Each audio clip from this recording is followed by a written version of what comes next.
Buenos días, jóvenes. Hoy es lunes, tenemos clase de Tecnología 2, Derecho Laboral. Vamos a continuar con el tema de contrato individual del trabajo.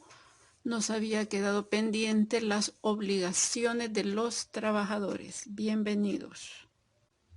En el artículo 31 de nuestro Código de Trabajo encontramos las obligaciones de los trabajadores.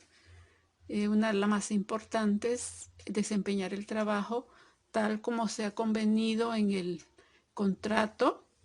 A falta de un consenso en el contrato, se va a desempeñar aquel que el patrono, o recuerden ustedes, o su representante, ¿verdad?, le indiquen, siempre que sea compatible con su aptitud, o sea, con sus habilidades, su condición física y el giro del negocio o industria a que se dedica esa empresa, ¿verdad?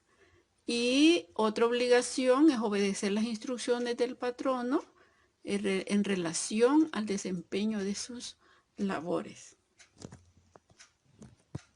Así también desempeñar el trabajo con diligencia y eficiencia en la forma, tiempo y lugar convenida.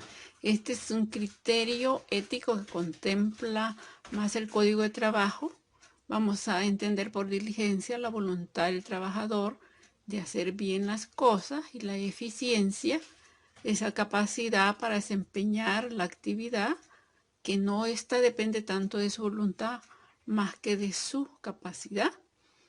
También guardar secretos de la empresa en razón de su cargo o a asuntos administrativos que afecten a la empresa. Estos dos son más criterios éticos, pues, que ya depende de uno, de la voluntad, de la capacidad del trabajador. En el numeral 6 y 7 del mismo artículo se regula una de las obligaciones de los trabajadores que tiene que ver con los materiales de la empresa. El numeral 6 dice restituir al patrono en el mismo estado en que le entregó esos materiales, como se los haya proporcionado para el trabajo, y los que también no hubiere utilizado. Y en el numeral 7, conservar en buen estado los instrumentos, maquinarias y herramientas que son propiedad del patrono.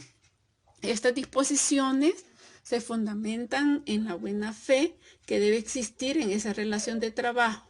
El trabajador se le obliga en estos dos numerales a restituir y conservar las cosas de la empresa. También está obligado a prestar auxilio siempre que se necesite, aunque no esté laborando, en los casos de riesgo inminente o que peligre la integridad personal o los intereses del patrono o de sus compañeros de trabajo. Este numeral recoge la solidaridad entre todos los que trabajan en esa empresa.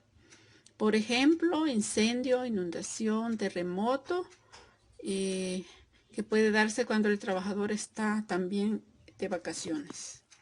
Encontramos en el numeral 9 que también es una obligación desocupar la casa o habitación proporcionada por el patrono. Esto es en razón de su cargo o para facilitar las labores. Tiene un mínimo de 30 días para poderlo hacer después de la terminación del contrato, pero si esta persona encuentra trabajo inmediatamente, tiene hasta 3 días O la otra opción es que si el patrono necesita ese lugar para reinstalar a un nuevo trabajador, tiene que hacerlo inmediatamente después. Otra obligación del trabajador es también someterse a exámenes médicos cuando fueran requeridos por el patrono o por las autoridades administrativas, con el objeto de comprobar su estado de salud.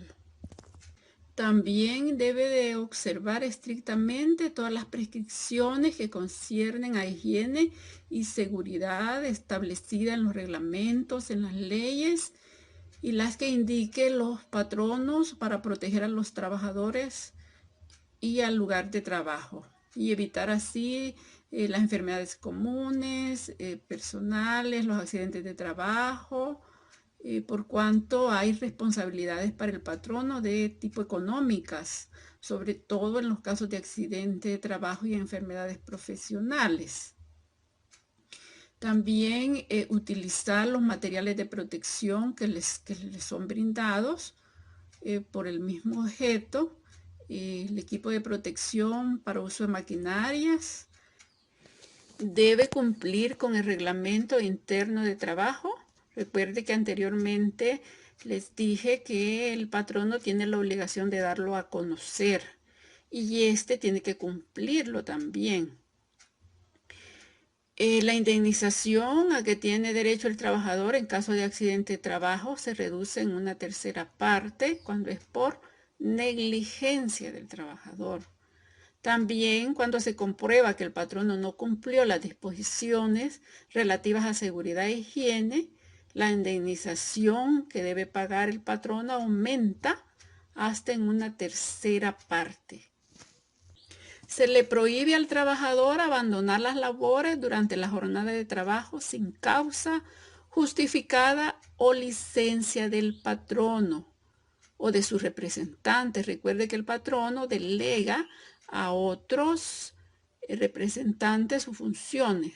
Entonces, si no le ha dado la licencia o el permiso correspondiente, quiere decir que no hay causa justificada.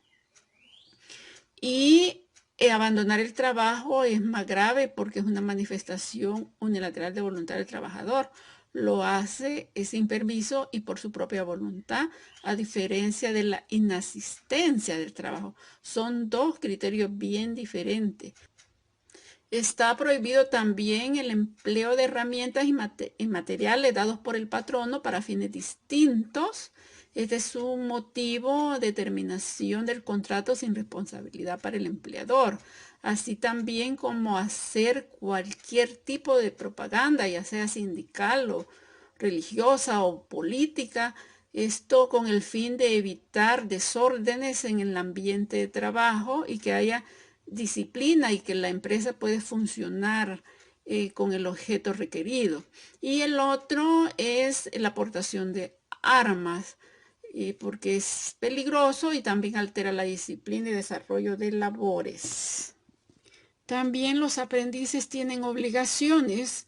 El primero, respetar a su patrono y tener buena conducta dentro del centro de trabajo.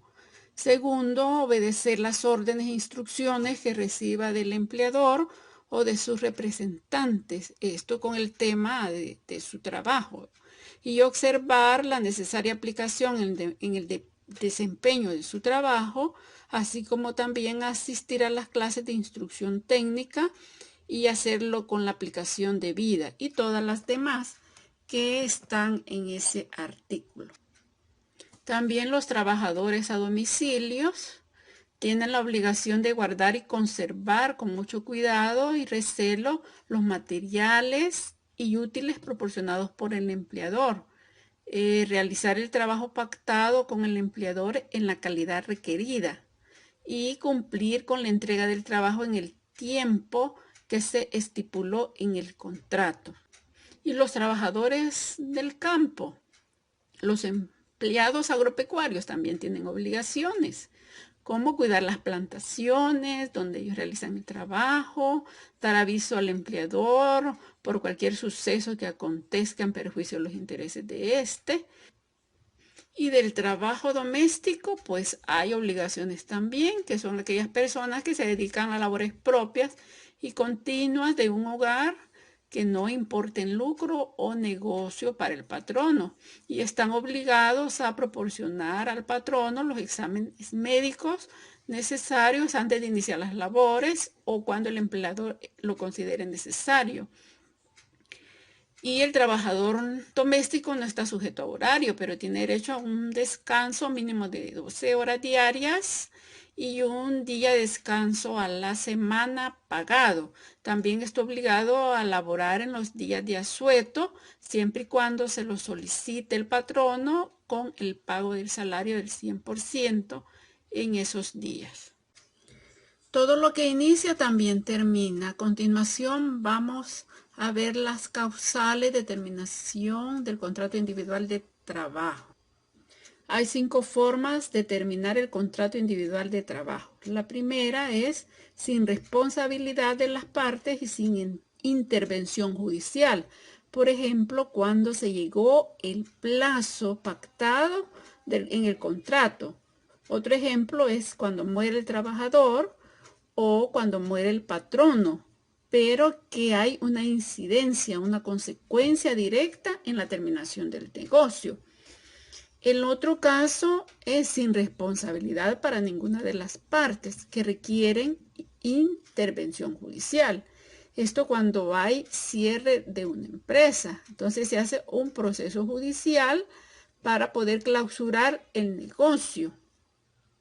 También se termina el contrato sin responsabilidad para el patrono cuando el trabajador lo ha engañado o ha cometido alguna negligencia o se le ha perdido la confianza, revelado secretos de la empresa relacionados a su cargo o ha cometido actos de inmoralidad, ha hecho uso de bebidas embriagantes u otras drogas. También se termina el contrato, pero esta sí con responsabilidad para el patrono cuando no ha habido una justa causa, ya sea que éste reduzca su salario, lo traslade a un puesto de menor categoría, lo destine a un trabajo que no es el pactado, lo engañe o comete actos que lesionen la dignidad o malos tratos. Uno de los efectos jurídicos que generan el incumplimiento de las obligaciones y prohibiciones es el despido, cuando el patrono rompe unilateralmente el contrato de una forma injustificada, por lo que el empleador está obligado al pago de una indemnización equivalente a 30 días por cada año de servicio o proporcionalmente por fracción de año. En ningún caso la indemnización será menor del equivalente al salario básico de 15 días. Esto usted lo puede leer en el artículo 58 y 59 de nuestro Código de Trabajo. Hay 2 tipos de despido. El despido indirecto, que se da cuando se coloca al trabajador en situación de retiro forzoso, que lleva a incurrir un acto de abuso de derecho, ya que la potestad patronal tiene un límite, como los ejemplos mencionados anteriormente. Se presume que el despido indirecto, o conocido también como despido de hecho, es sin justa causa. Ya lo regula el artículo 55 de nuestro código, donde señala que se presume la existencia del despido cuando al trabajador no le fuere permitido el ingreso al centro de trabajo dentro del horario correspondiente. Impedirle la entrada a su trabajo sin justa causa configura lo que se considera un despido indirecto, que es generador de responsabilidad para el patrono, ya que éste está obligado a garantizarle la estabilidad del cargo.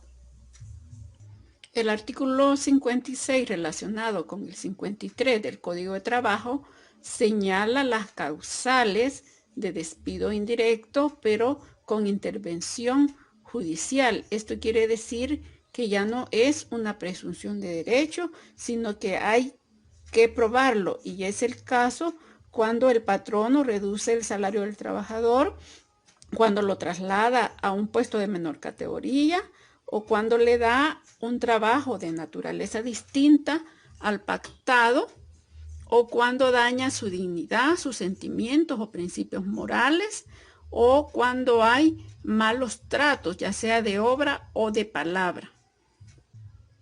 El otro tipo de despido es ser justificado y se produce cuando hay una ruptura del contrato de trabajo por culpa del trabajador, es decir, por una falta grave. Su característica es que tal despido se produce inmediatamente después que ha cometido la falta, siendo una causal de terminación sin responsabilidad para el patrono y sin la obligación patronal del pago de la indemnización. Por indemnización vamos a entender la transacción que se realiza entre un acreedor o víctima y un deudor o victimario. En palabras más simples, una compensación que alguien pide y eventualmente puede recibir por daños o deudas de parte de otra persona o entidad. Esto ya sea como presunción de derecho o judicialmente. Esa indemnización varía según las circunstancias que se presenten, ya que este inicialmente está ligado a lo que es un despido injustificado, teniendo en cuenta solamente el tiempo de servicio prestado por el trabajador al servicio de un empleador. En materia laboral, es el pago que el empleador realiza para reparar un daño al trabajador. Entonces, se paga la indemnización en los dos casos siguientes. El primero, cuando termina injustificadamente la relación de trabajo, que es lo que les he explicado anteriormente. Y segundo, cuando hay una terminación de la relación de trabajo que se deriva de un contrato colectivo, que lo vamos a ver posteriormente. También es importante señalar acá que si ustedes revisan nuestra Constitución en el artículo 38, numeral 12, van a encontrar un principio básico importante. Partiendo de este principio constitucional, hubo un decreto, que es el número 592, un decreto legislativo, donde se aprobó la ley reguladora de la prestación económica por renuncia voluntaria y se publicó en el Diario Oficial el 21 de enero del año 2014. Sería bueno que la revisaran, se los voy a dejar en un enlace en la guía y la comentamos posteriormente. También hay otra novedad importante, que es la ley de teletrabajo que fue publicada en el Diario Oficial el 16 de junio de 2020 y creo que le vamos a dejar un tiempo para conocerla. Se me olvidaba, les voy a dejar también un enlace de un formulario ahí también en la guía para que puedan aplicar todo lo visto del Código de Trabajo en unos casos y me lo puedan enviar. Hasta luego.